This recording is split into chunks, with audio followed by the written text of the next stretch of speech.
주시리이다.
오늘 함께 묵상할 말씀은 요한계시록 14장 1절로 13절 말씀입니다. 1절 또 내가 보니 보라 어린 양이 시온산에 섰고 그와 함께 14만 4천이 서 있는데 그들의 이마에는 어린 양의 이름과 그 아버지의 이름을 쓴 것이 있더라.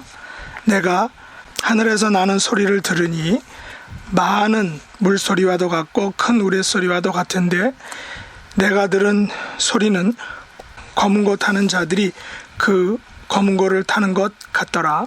그들이 보좌 앞과 네 생물과 장로들 앞에서 새 노래를 부르니 땅에서 속량함을 받은 14만 4천 밖에는 등이 이 노래를 배울 자가 없더라. 이 사람들은 여자와 더불어 더럽히지 아니하고 순결한 자라. 어린 양이 어디로 인도하든지 따라가는 자며 사람 가운데에서 속량함을 받아 처음 익은 열매로 하나님과 어린 양에게 속한 자들이니 그 입에 거짓말이 없고 흠이 없는 자들이더라. 또 보니 다른 천사가 공중에 날아가는데 땅에 거주하는 자들 곧 모든 민족과 종족과 방언과 백성에게 전할 영원한 복음을 가졌더라. 그가 큰 음성으로 이르되 하나님을 두려워하며 그에게 영광을 돌리라. 이는 그의 심판의 시간이 이르렀음이니 하늘과 땅과 바다와 물들의 근원을 만드신 이를 경배하라 하더라. 또 다른 천사 곧 둘째가 그 뒤를 따라 말하되 무너졌도다 무너졌도다 큰 성 바벨론이요 모든 나라에게 그의 음행으로 말미암아 진노의 포도주를 먹이던 자로다 하더라. 또 다른 천사 곧 셋째가 그 뒤를 따라 큰 음성으로 이르되 만일 누구든지 짐승과 그의 우상에게 경배하고 이마에나 손에 표를 받으면 그도 하나님의 진노의 포도주를 마시리니 그 진노의 잔에 섞인 것이 없이 부은 포도주라. 거룩한 천사들 앞과 어린 양 앞에서 불과 유황으로 고난을 받으리니 그 고난의 연기가 세세토록 올라가리로다. 짐승과 그의 우상에게 경배하고 그의 이름표를 받는 자는 누구든지 밤낮 쉼을 얻지 못하리라 하더라. 성도들의 인내가 여기 있나니 그들은 하나님의 계명과 예수에 대한 믿음을 지키는 자니라. 또 내가 들으니 하늘에서 음성이 나서 이르되 기록하라. 지금 이후로 주 안에서 죽는 자들은 복이 있도다 하시매 성령이 이르시되 그러하다. 그들이 수고를 그치고 쉬리니 이는 그들의 행한 일이 따름이라 하시더라. 아멘. 오늘 말씀의 제목은 계명과 믿음을 지키는 자입니다. 요한계시록 14장과 15장에는 하늘과 땅에서 일어나는 갖가지 자세한 장면들이 나오고 있습니다. 바로 16장의 7 대접 심판과 17장과 18장의 심판의 예비 단계라 할 수 있습니다. 본문에서는 시온산 이후의 14만 4천 명과 세 천사의 메시지를 살펴보기를 원합니다. 요한은 어린 양이 시온산에 섰고 그와 함께 14만 4천이 선 것을 보았습니다. 그들의 이마에는 어린 양의 이름과 그 아버지의 이름이 쓰여 있었습니다. 아마 이들은 요한계시록 7장 4절로 8절에 기록된 무리들과 같은 무리라 생각합니다. 그 내용에는 내가 인침을 받은 자의 수를 들으니 이스라엘 자손의 각 지파 중에서 인침을 받은 자들의 14만 4천이니 유다 지파 중에서 인침을 받은 자가 1만 2천이요 루벤 지파 중에서 1만 2천이요 그리고 베냐민 지파 중에 인침을 받은 자가 1만 2천이라 해서 이스라엘 12지파의 총 합이 14만 4천이라는 것이죠. 이 14만 4천의 환상은 그리스도가 하늘에서 세상으로 재림할 때까지 보존되어 있을 14만 4천의 승리를 예견하고 있는 것입니다. 순교를 당한 많은 다른 사람들과 달리 이들은 그 기간 동안에 살아남아 있었다는 것입니다. 그러나 이들이 살아남아 있는 사람들의 전부는 아닐 것입니다. 왜냐하면 많은 이방인들과 유대인들이 마지막 때에 그리스도께로 돌아와서 그리스도의 재림 때 그를 맞이하는 영광을 얻게 될 것이기 때문입니다. 하지만 이들의 특징은 어린 양의 이름과 그 아버지의 이름이 이마에 쓰여져 있다는 것입니다. 고대와 중세시대의 노예들은 몸에 노예라는 표시의 인을 찍었습니다. 때론 이마에 찍고 아니면 다른 곳에 몸의 다른 부분에 찍어서 노예됨을 감출 수가 없었던 것이죠. 오늘날에는 몸에 타투하는 것이 하나의 화장 기술 내지 하나의 어떤 예술로 혹은 문화로 정착해 있습니다. 물론 제 개인적으로는 타투를 단지 화장하는 것으로 이렇게 쉽게 생각하지 않습니다. 고대에도 전쟁에서 더 용감하고 위협적으로 보이려고 얼굴과 몸에 화장을 한다든지 치장을 한다든지 아니면 어떤 위협적인 그런 모습을 해서 전쟁에 유리하게 이끌려고 했던 것이죠. 어떤 부족들은 그래서 아래 입술을 뚫어 평생 지내기도 하고 어떤 부족들은 목에 스프링을 타는데 매년 스프링을 추가해서 그 부족의 여자분들의 목이 점점점 길어지는 것을 볼 수 있습니다. 물론 오늘날의 이런 모습들은 건강상 또 위생상 좋지 않다라고 볼 수 있습니다. 그러나 계시록에 나오는 환상에서 14만 4천 명의 이마에 어린 양의 이름과 그 아버지의 이름을 쓴 것이 있다는 것은 이들이 어린 양과 그 아버지와 깊은 연관이 있음을 보여주는 것입니다. 소위 이들 14만 4천 명은 어린 양과 하나님께 속한 자들인 것입니다. 이단들에서도 이들 14만 4천 명이 특별히 택함을 받은 자기들이다라고 이렇게 주장을 합니다.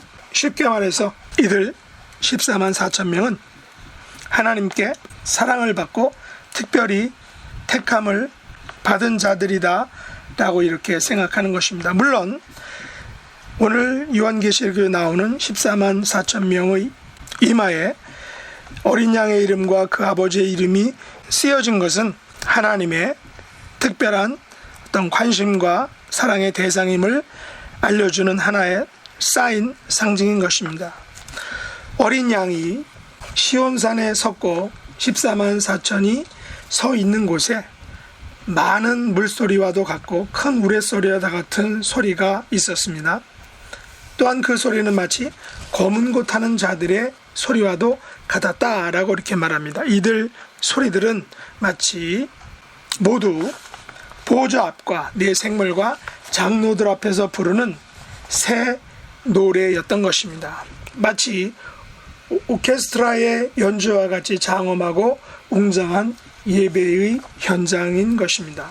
우리가 주일 예배에 부르는 노래 또 구원에 대한 감사와 찬양의 새 노래인 것입니다. 3절에 보면 이들 14만 4천 명을 누구라고 구체적으로 소개하고 있습니까?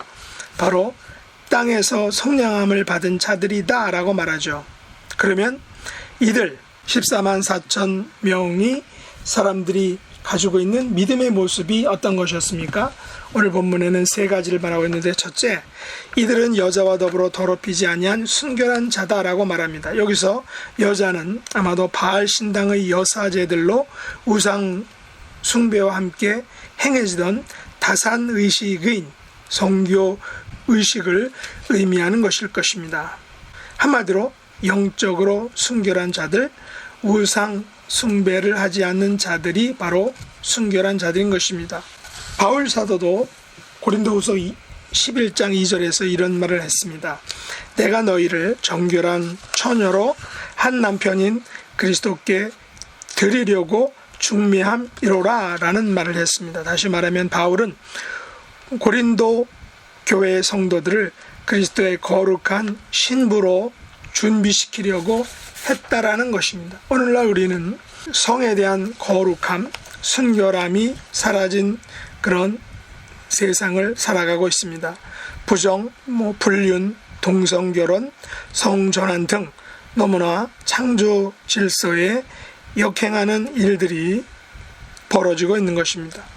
그러므로 하나님의 계명과 예수에 대한 믿음을 지키는 자는 바로 영적으로 육적으로 순결한 자가 되어야 하는 것입니다. 둘째로 이들은 어린 양이 어디로 인도하든지 따라가는 자다라고 말합니다.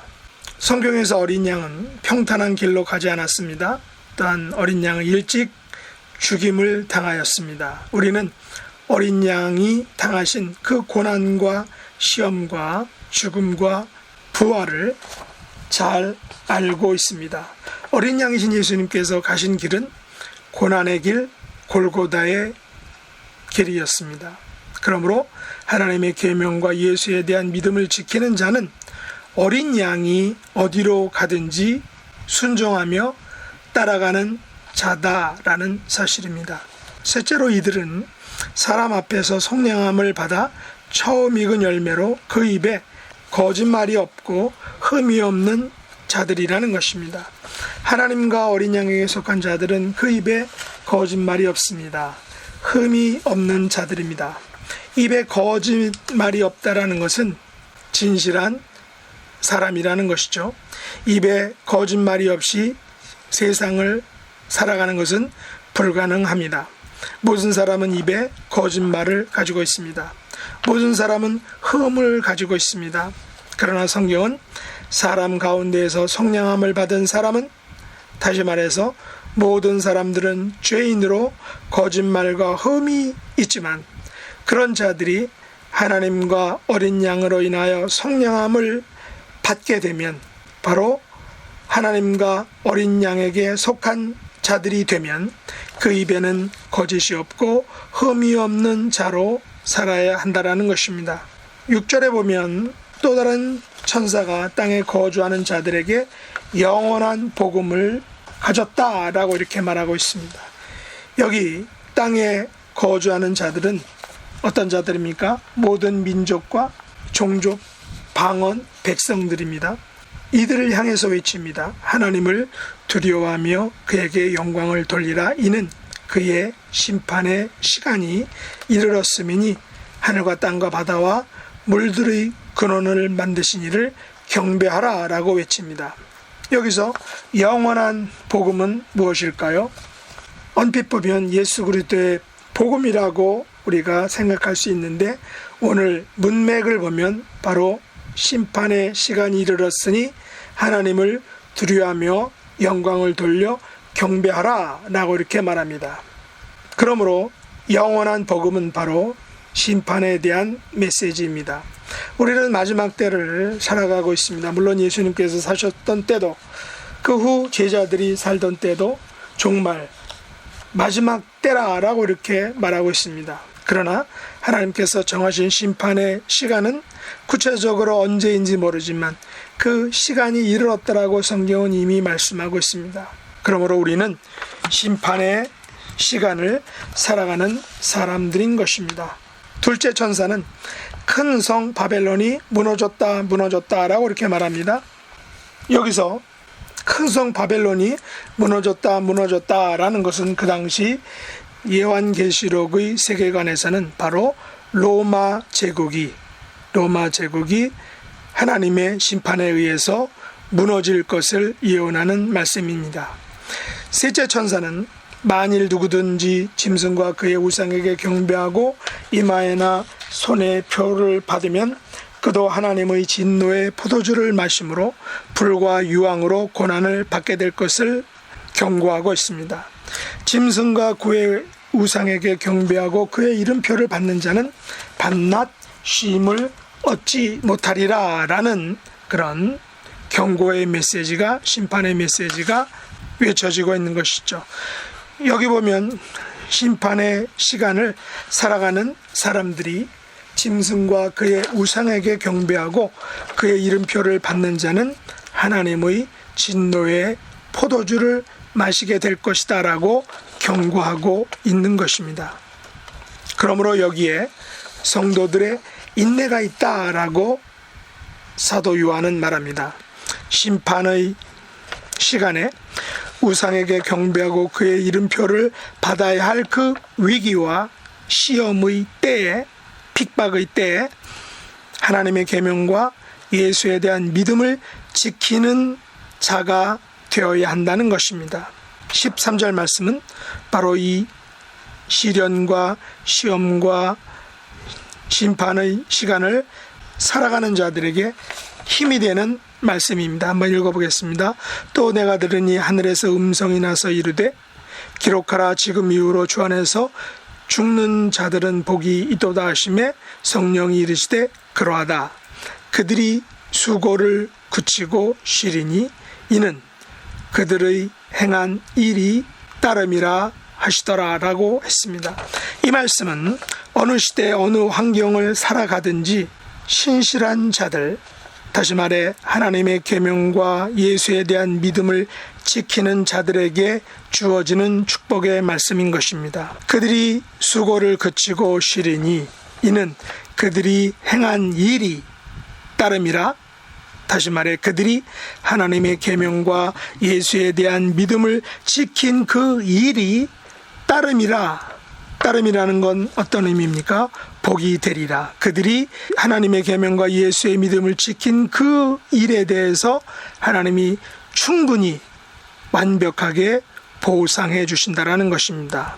우리의 시대 심판의 시간을 계명과 믿음을 지키는 자가 되어서 오늘 약속의 말씀처럼 축복을 받는 성도, 그들의 행한 일이 따름이라 하는 이 축복을 누리는 성도가 될 수 있기를 예수님의 이름으로 축복합니다. 기도하겠습니다. 하나님 아버지, 저희들이 사는 시대가 심판의 시간을 살고 있음을 우리 모두가 알고 있습니다.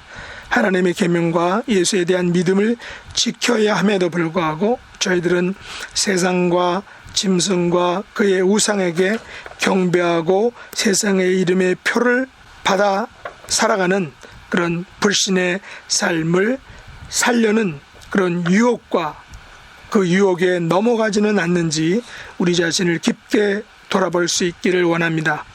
그래서 하나님 앞에 순결한 성도, 어린 양의 인도하심을 따라가는 성도, 입에 거짓말이 없고 흠이 없는 성도가 되기를 원합니다. 그들이 수고를 그치고 쉬리니 이는 그들의 행한 일이 따름이라는 이 위로의 말씀, 축복의 말씀을 다 받는 복된 성도가 될 수 있도록 은혜 베풀어 주옵소서. 육신의 연약함으로 하나님 앞에 간절히 간구하며 회복되기를, 강건해지기를, 온전해지기를 소원하는, 다 같이 기도하는 강구들을 하나님 귀 기울여 응답하여 주시고 회복의 은혜로, 병고침의 은혜로, 강건함의 은혜로 베풀어 주옵소서. 저희들에게 맡겨주신 자녀손들, 악한 세대의 심판의 세대에 온전한 하나님의 존귀한 백성들로 잘 살아갈 수 있도록 그들의 믿음과 그들의 삶과 그들의 생각을 성령님께서 주장해 주시고 함께 동행해 주시옵소서. 예수님의 이름으로 간절히 기도드리옵나이다. 아멘.